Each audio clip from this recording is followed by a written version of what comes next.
Hey guys, so in today's video, this is my next tropical discussion video. And I know I didn't make a video on Bertha yesterday, and that was just for reasons, because I just wasn't able to, honestly. So I'll just quickly talk about it in today's video. So the Bertha's done. This was the last advisory with the 11 a.m. advisory from the National Hurricane Center. Its remnants were in very western Pennsylvania, pretty much really close to the border of Ohio and Pennsylvania. And this system was, honestly, I'll tell you, it was incredibly insane that it really formed. Which, by the way, actually, real quick, the tropical storm risk latest forecast that came out actually today is calling for 17 named storms now, 8 hurricanes, 3 major hurricanes. I think that forecast is fine for now, though I think their major hurricane forecast is a little too low. I think it should be at least at 5, to be honest. But other than that, it's fine for right now. Incredible that we have had 2 named storms, both fully tropical storms, form in May before the official start of the hurricane season has even occurred. So yeah, we had Arthur that dissipated on the 19th, and then here's Bertha that only lasted a day from the yesterday through about around noon today. Let's look at the track of it. You can see it formed pretty in between the Bahamas and southern Florida. It started tracking over eastern Florida, and the NHC was surprisingly really just thinking the system would not form at all, just downing it entirely.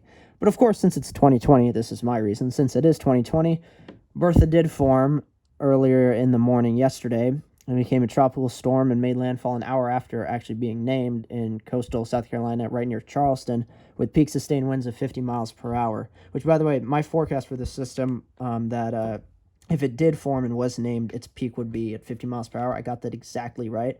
I'll tell you that's insane. I can't believe I did that. It's great. Anyway, so you can see after, and by the time I got up here, it's just done. It's over. So I'm gonna zoom. Actually, I'm gonna zoom this in a bit.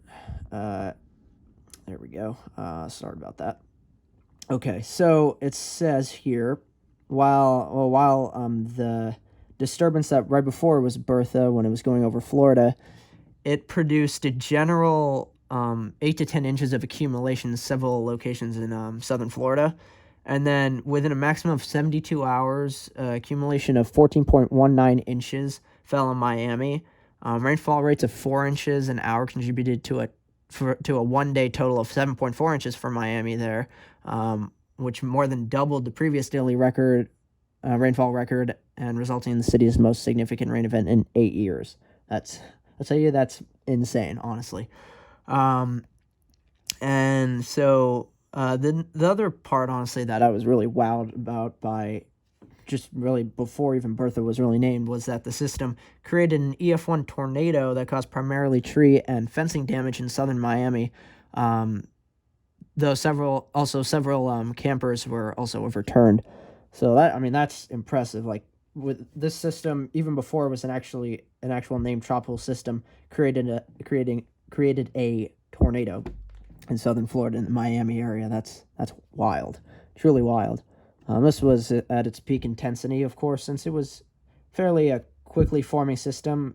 Got to a maximum of 50 miles per hour. It does not look that great, I have to say, but it formed well enough to be a decently strong tropical storm somehow. No idea how this occurred. This is pretty much Imelda 2.0. Imelda last year hit coastal Texas, but did pretty much exactly what Bertha did, where it was being monitored by the NHC, and then it formed unexpectedly, became Imelda, made landfall very soon after officially being named in coastal Texas.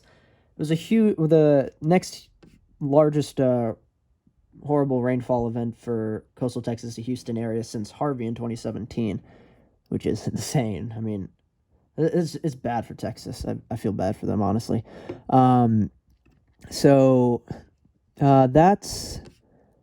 That's really Bertha, honestly. It's wild. So now we're going to go to the models, tropical tidbits, and talk about what the next tropical threats could be in the next go out to about the next 7 to 10 days. The longest out far range that we can go to really predict this stuff. So, all right, let's zoom back out so you guys can really see this. All right, here we go. So, actually, sorry, real quick, right before, this is the last thing right before we look at the models. The Enzo region, I do want to talk about this. Actually, this is quite important.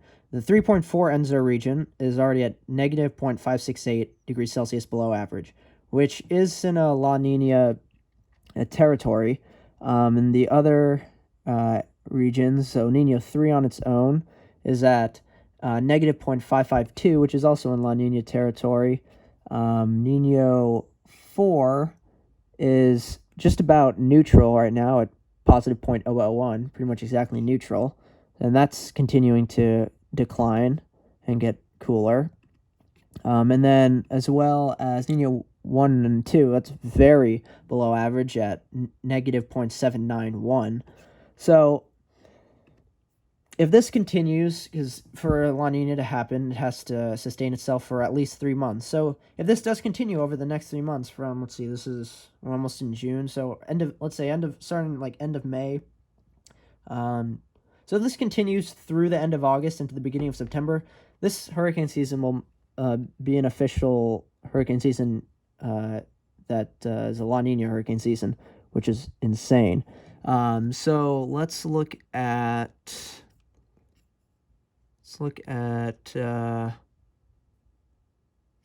this. So this is what it looks like right now. Of course, you can see the whole general Enzo area is very below average. This area is starting to finally cool down. So we'll most likely see that over the next few months, continue to get colder and colder, and especially, of course, this area, central part, will continue to get even colder. So we'll have to just keep monitoring it to see if it will officially becoming La Nina impacted hurricane season. So, all right, now let's look at the models, and we're going to look at the Western Atlantic, because this is really where the models are really hinting at the majority of the activity potentially will happen over the next 7 to 10 days. So the subtropic system, the GFS has continued to show this system. It does not look like it will really be much of anything. It's just a very swirled up area of showers and thunderstorms, precipitation. I really don't think this will form into anything, be named at all. Maybe the NHC will monitor this for a little bit, but honestly, I don't think they really should or would. So honestly, at this point, I just want to go out and just talk about the potential that, by the way, as you can see, Amanda in the East Pacific finally might form and start the East Pacific hurricane season. And then as we head farther out, going towards next weekend, you can see there's a lot more precipitation here in the Caribbean, and this area of low pressure starts to form, and it starts to head farther north, going over Cuba. It's relatively weak, which was very interesting because the GFS has been showing this potential Caribbean Gulf system over the past couple of weeks as potentially pretty strong system going from the Caribbean into the Gulf. Now it's showing going to the Caribbean and going way farther east towards Florida and potentially just into the Atlantic. Now, here's the thing. Of course, this 6Z model, the previous model from this morning, showed it a lot stronger and forming a lot earlier. And going farther north, hitting Cuba, pretty much directly hitting Key West, and then going across the Gulf and potentially hitting the Texas coast. So the 12Z run has dramatically changed this outcome. And of course, this is really up for debate. We'll see if this system will really form at all. It most likely will, and we'll just have to see how strong it will really get, where it forms, and where it most likely will go.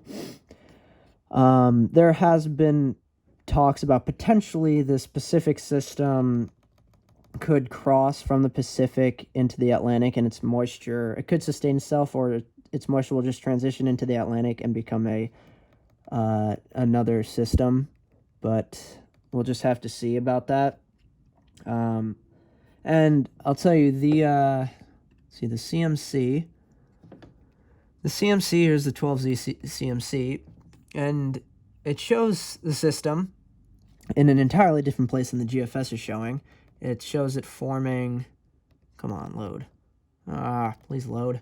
All right, it shows it forming pretty much right over the Yucatan, the general Yucatan area, and then moving north into the Gulf, and trying to strengthen and get better organized. So, I mean, the CMC, GFS, even the Euro, honestly, is showing there is potential for a system in this general time frame. We'll just have to watch. You can see in the same general area the CMC is showing some decent vorticity. But really, we'll just have to watch this. This is still pretty far out, and the models have been really shifting the system to form later and later. They thought this would form potentially originally closer to the first day of June, the first official day of the actual Atlantic hurricane season, and it's just shifted way farther out, going 5, 6 days, 7 days later than originally anticipated. Now, I just want to also say the Euro is showing that subtropic system. There's potential. There's that decent vorticity that shows it. I think it seems up to like 25 knots maybe at most, and then it dies out, gets sucked up, and goes away into the Atlantic. Let's see what the GFS shows with the vorticity for this area. All right, here we go. Going into the end of May. It's not really showing too much decent vorticity, any strong vorticity. Really, it seems only up to like 15, 20 at most. So it's not really showing much. The CMC is more of kind of siding with the Euro with this. Siding more with the Euro than the GFS. Showing the vorticity up to, seems maybe up to 2025. So I don't know. I don't think this subtropic system will form. I'll be very surprised if it does and the NHC doesn't name it. But really, I just want to look out towards this potential Caribbean Gulf system and see how that progresses, see if that will really happen.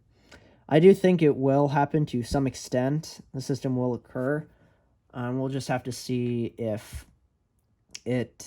where it does form and how strong it will get and where it will go, because still, of course, the models is still quite far out anyway, so the models still having a hard time figuring out where it will really go in the end. But yeah, that's it for today's video, guys, honestly. So thank you so much for watching. Please like, comment, subscribe below, and I'll see you guys in the next video. Bye.